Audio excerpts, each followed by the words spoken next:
Bro, lu pernah nggak sih ngerasa ada yang aneh di balik keputusan transfer seorang atlet? Kayak lo udah yakin banget dia bakal milih klub yang obvious, tapi ternyata plot twistnya gila parah. Nah, kali ini gue mau ceritain kejadian yang bikin pelatih legendaris aja sampai nganga dan bilang, "What the hell just happened?" Jadi ceritanya gini bro, ada satu sosok yang namanya udah nggak asing lagi di dunia voli Indonesia, yaitu Megawati Hangestri.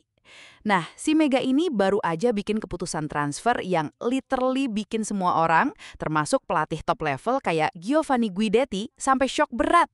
Gue nggak bohong, ini beneran drama transfer yang bikin kepala pusing.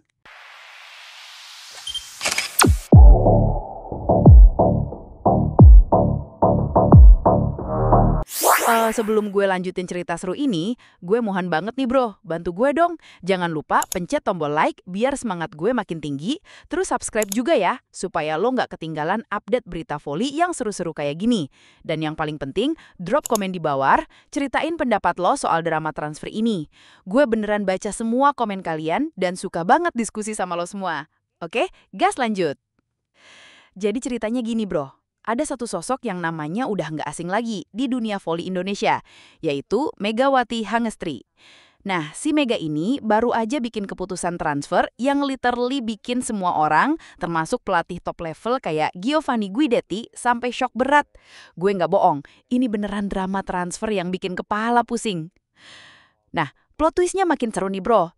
Si Guidetti ini lanjut ngomong dan ngasih assessment yang cukup fair soal kemampuan Megawati. Dia bilang, dengan perform Mega di Korea kemarin, dia literally layak main di klub yang bertarung untuk gelar. Dengan performnya di Korea, dia layak main di klub yang bertarung untuk gelar. Pilihan ke Manisa, menarik tapi beresiko, gitu kata Guidetti. Nah loh, ini dia yang bikin gue bingung juga. Kalau emang capable buat main di level tertinggi, kenapa harus ambil jalan yang risky? Mungkin ada perhitungan matang di balik keputusan ini. Siapa tahu Mega mau jadi big fish in small pond dulu, terus nanti pas udah established di Liga Turki, baru deh naik level ke klub yang lebih besar. Smart move atau malah miss opportunity?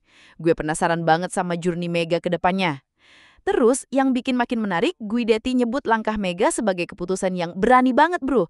Dia bilang, jarang ada pemain Asia yang menolak tawaran klub elit Turki. Megawati memilih jalur berbeda, mungkin ada rencana panjang.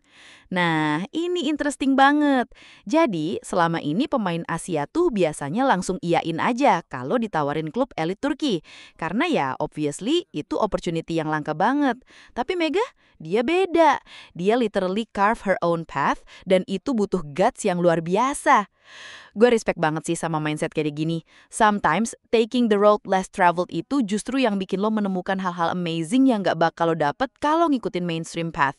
Mungkin Mega punya vision yang kita belum bisa lihat sekarang, tapi trust me, biasanya pemain dengan mental sekuat ini yang akhirnya jadi game changer.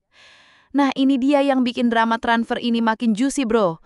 Guidetti ternyata buka-bukaan. Kalau Fenerbahce itu sebenarnya sangat banget pengen dapetin Megawati. Saya tahu mereka menginginkannya, tapi mungkin ada hal non-teknis yang membuat Mega lebih nyaman di Manisa? Gitu katanya. Wah, hal non-teknis. Ini misterius banget sih. Lo pikir apa yang dimaksud sama hal non-teknis ini? Mungkin soal kontrak terms? Atau mungkin chemistry sama coaching staff, atau jangan-jangan ada faktor personal yang bikin Mega lebih comfortable di Manisa. Yang jelas ini bukan cuma soal kemampuan main aja, ada layer lain yang probably lebih kompleks dari yang kita kira. Dan honestly, ini yang bikin gue salut sama Mega. Dia nggak cuma mikirin prestige atau money, tapi juga faktor-faktor lain yang mungkin lebih important untuk long-term career growth dia. Tapi meski nggak jadi gabung sama Fenerbahce, si Guidetti ini tetap excited banget buat lihat aksi Mega di Liga Turki, bro. Dia bilang, gaya bermainnya sangat khas. Saya yakin dia tetap akan jadi sorotan meski bukan di tim papan atas. Nah, ini statement yang powerful banget. Jadi, meskipun Mega nggak di tim elit, tapi dengan style permainan yang unik, dia tetap bakal jadi center of attention. Itu artinya, talent dia itu emang nggak bisa disembunyiin, regardless di klub mana dia main. Gue rasa ini juga validation yang bagus buat keputusan Mega. Kalau pelatih sekali berguidetti aja confident kalau Mega bakal tetap shine di Manisa, berarti keputusan ini mungkin gak seriski yang kita pikirin. Malah bisa jadi stepping stone yang brilian untuk career trajectory yang lebih sustainable. Terus Guidetti juga kasih props buat Manisa bro. Dia bilang kalau Manisa itu literally dapat jackpot besar dengan dapetin Megawati. Mereka dapatkan pemain spesial. Tim promosi dengan senjata seperti Megawati bisa jadi kuda hitam. Nah, ini dia yang gue suka. Jadi, Manisa itu tim yang baru promote, dan dengan adanya Mega, mereka punya potensial buat jadi dark horse di liga. Bayangin aja, lu tim baru tapi punya secret weapon yang bahkan pelatih top level aja acknowledge sebagai pemain spesial. Ini bisa jadi win-win solution banget sih. Mega dapat platform yang tepat buat develop further, sementara Manisa dapat boost yang mereka butuhin buat compete di level yang lebih tinggi. Smart business move dari kedua belah pihak. Yang bikin makin menarik, Guidetti mengaku dia sempat yakin banget kalau Mega bakal ke Fenerbahce, bro. Saya cukup kenal karakter pelatih di sana, tapi Mega ternyata punya keputusan pribadi. Itu yang membuat dunia voli menarik. Wah, jadi dia udah familiar sama coaching style di Fenerbahce dan probably mikir itu bakal cocok sama Mega. Tapi ternyata Mega punya personal decision yang override semua ekspektasi orang. Dan menurut Guidetti, itu yang bikin dunia voli jadi menarik. Gue setuju banget sama statement ini. Kalau semua pemain predictable dan selalu milih yang obvious, dunia olahraga bakal boring banget kan? Tapi dengan keputusan-keputusan unexpected kayak gini, it keeps us on our toes dan bikin naratif jadi lebih exciting. Nah, yang terakhir ini bikin gue terkesima bro. Ternyata Fakif Bank, klub yang dilatih Guidetti, sempat pantau Megawati juga waktu masih di Korea. Dia bilang, dia ada di radar kami, tapi waktu dan kebutuhan tim belum cocok. Sekarang dia di Turki, itu bagus untuk semua pihak.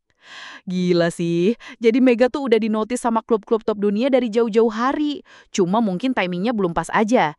Tapi sekarang dia udah ada di Liga Turki, dan itu opening up possibilities yang lebih besar ke depannya.